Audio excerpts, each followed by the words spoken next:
High everyone, welcome to our blog. আশা করি তোমরা সবাই খুব ভালো আছো। সিকিমেতে আজকে আমাদের সেকেন্ড ডে। সকালবেলা ঘুম থেকে উঠেই আমরা আমাদের আপার পেলিংয়ের আশপাশটা ঘুরতে বেরিয়ে গেছিলাম, কারণ রাত্রেবেলা আমরা অলরেডি আগের দিনকে বেরিয়েছিলাম, কিন্তু সকালবেলা সেই জায়গাটা আবারও দেখার খুব ইচ্ছা হয়েছিল, সেজন্য আমরা সবাই বেরিয়ে গেছিলাম এবং খুব তাড়াতাড়ি আমাদের ঘোরা কমপ্লিট করে আমরা আবার হোটেলেতে ব্যাক করি এবং খুব জলদির মধ্যে আমরা ফ্রেশ হয়ে রেডি হয়ে বেরিয়ে চলে যাই, কারণ সারাটা দিন আজকে আমরা ঘুরবো। ফার্স্ট যে স্পটটাতে আমরা ভিজিট করব সেটা ছিল খেচুপেরি লেক, এবং এই খেচুপেরি লেকে পৌঁছাতে আমাদের সময় লেগেছিল মোটামুটি 1 ঘন্টা থেকে 1.5 ঘন্টার মতন, এবং এর ডিস্টেন্স ছিল পেলিং থেকে 45 কিলোমিটার্সের মতো। সো আমরা খেচুপেরি লেকেতে পৌঁছে যাই এবং পৌঁছে যাওয়ার পরেই আমরা টিকিট কাটি। টিকিটের প্রাইস ছিল 10 টাকা এবং এর টাইমিংটা ছিল সকালবেলা 6টা থেকে সন্ধেবেলা 6টা পর্যন্ত। বাট সিজন ওয়াইজ এই টাইমটা চেঞ্জ হয়, যেমন শীতকালেতে একটু আগেই এরা বন্ধ করে দেয় এবং সামারের দিকটাতে সন্ধে 6টা পর্যন্ত খোলা থাকে। সো আমরা এর ভেতরেতে প্রবেশ করি এবং প্রবেশ করার পরেই যেটা দেখি যে এত গাছপালা ভর্তি এবং জায়গাটা পুরোপুরিভাবে আমরা ফিল করতে পারছিলাম যে নেচারের মধ্যে আমরা এসে পড়েছি, এবং কোনো জনকোলাহল নেই, কোনো গাড়ির আওয়াজ নেই, কিছু নেই, একটা শান্ত, একটা শান্তির জায়গা।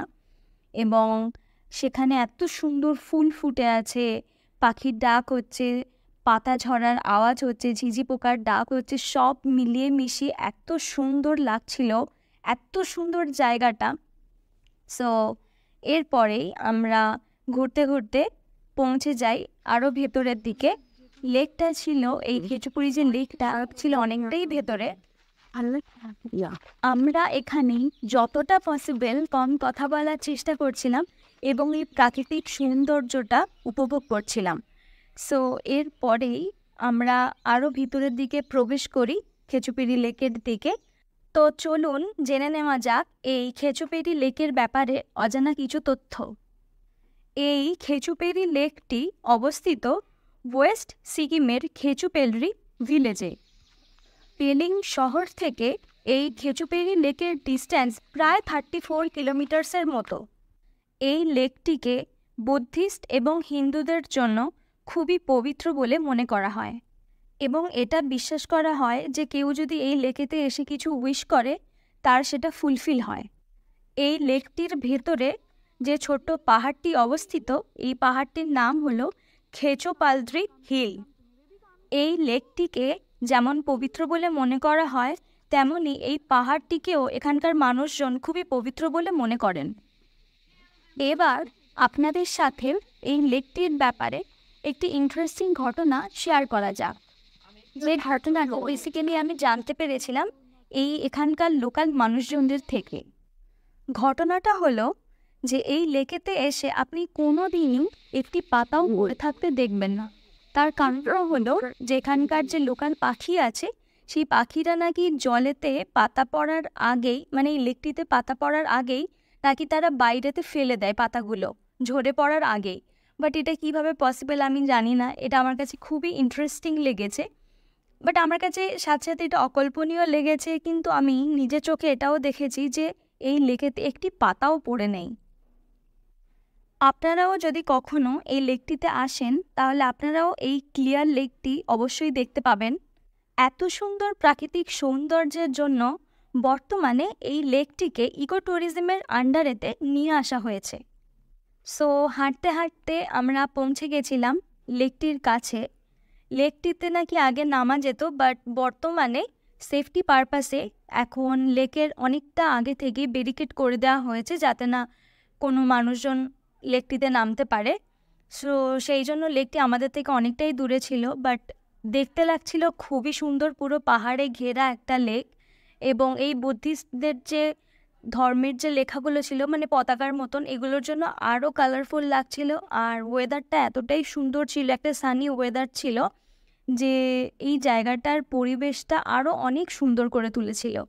এখানে এসে যেটা বুঝলাম যে ওয়েস্ট সিকিমের এই জায়গাটি একটি অফবিট প্লেস, এবং সেই জন্য ট্যুরিস্ট সংখ্যাও এখানে খুবই কম।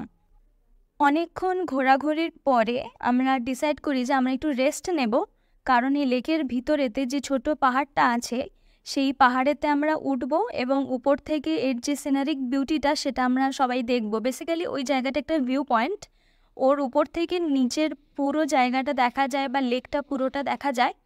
সো সেই জন্য আমরা কিছুক্ষণ রেস্ট নিচ্ছিলাম এবং তারপরে আমরা সবাই মিলে পাহাড়েতে উঠি এবং কিছুটা ওঠার পরেই আমরা ডিসাইড করি যে আমি এবং আমার বন্ধু আমরা দুজনেই কেউ যাব না, কারণ আমরা যেতে পারবো না।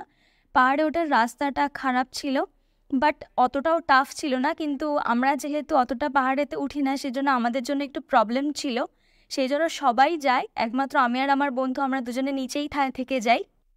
নিচে যেহেতু আমরা দুজনেই ছিলাম সেই জন্য লেকের চারপাশটা আমরা ঘুরছিলাম। লেকটা এতটাই বড় ছিল যে পুরোটা তো কমপ্লিট করা পসিবল নয়, বাট যতটা পসিবল আমরা আরেকটু ভেতরের দিকে যাওয়ার চেষ্টা করছিলাম।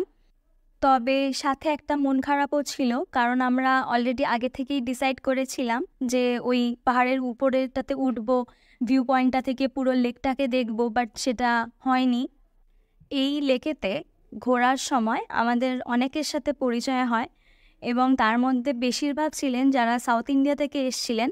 সাউথ ইন্ডিয়া থেকে একটা বয়েজ গ্রুপ এসছিল যারা বেসিক্যালি বাইক নিয়ে ট্রিপেতে বেরিয়েছিল এবং তাদের কাছ থেকে শুনছিলাম যে তারা কত স্টেটগুলো ঘুরেছে, কিভাবে এসছে, এবং তাদের কাছে আরও অনেক যে স্টেটগুলো যেগুলোতে আমরা এখনও যাইনি, ভিজিট করিনি, সেই স্টেটের ব্যাপারে আমরা শুনছিলাম এবং তারা কাইন্ড অফ আমাদের কাছে ইন্সপিরেশনের মতন কাজ করছিল, কারণ তাদের কাছ থেকে যত শুনছিলাম আমাদের ঘুরতে যাওয়ার প্রতি আরও আকর্ষণ বাড়ছিল। এই লেকটা ঘোরা মোটামুটি কমপ্লিট করার পরে আমরা ওয়েট করছিলাম আমাদের বাড়ির যারা গেছেন উপরেতে ভিউ পয়েন্টে তাদের জন্য। সো তারা ফিরে আসার পরেই আমরা এই লেক থেকে বেরিয়ে যাই খুব তাড়াতাড়ি, কারণ আমাদের আরও অনেকগুলো স্পট আছে যেগুলো ভিজিট করার আছে। এখানে আমরা আর লেট করব না, কারণ এখানে আমরা যত লেট করব ওখানে পৌঁছতে আরও দেরি হবে। সো সেই জন্য আমরা এখান থেকে খুব জলদি বেরিয়ে যাই আমাদের নেক্সট স্পটের দিকে, এবং নেক্সট স্পটটা আরও সুন্দর, আরও interesting. So our next blog is coming soon. আপনারা যারা এখনও আমাদের সিকিমের ফার্স্ট ডে ব্লগ বা দার্জিলিংয়ের ব্লগ দেখেননি তারা এই ভিডিওর ডেসক্রিপশন বক্সেতে আমি লিঙ্ক দিয়ে দেবো, আপনারা দেখে নিতে পারেন। আমাদের নেক্সট ব্লগগুলি দেখার জন্য you can subscribe our channel. Thank you for watching.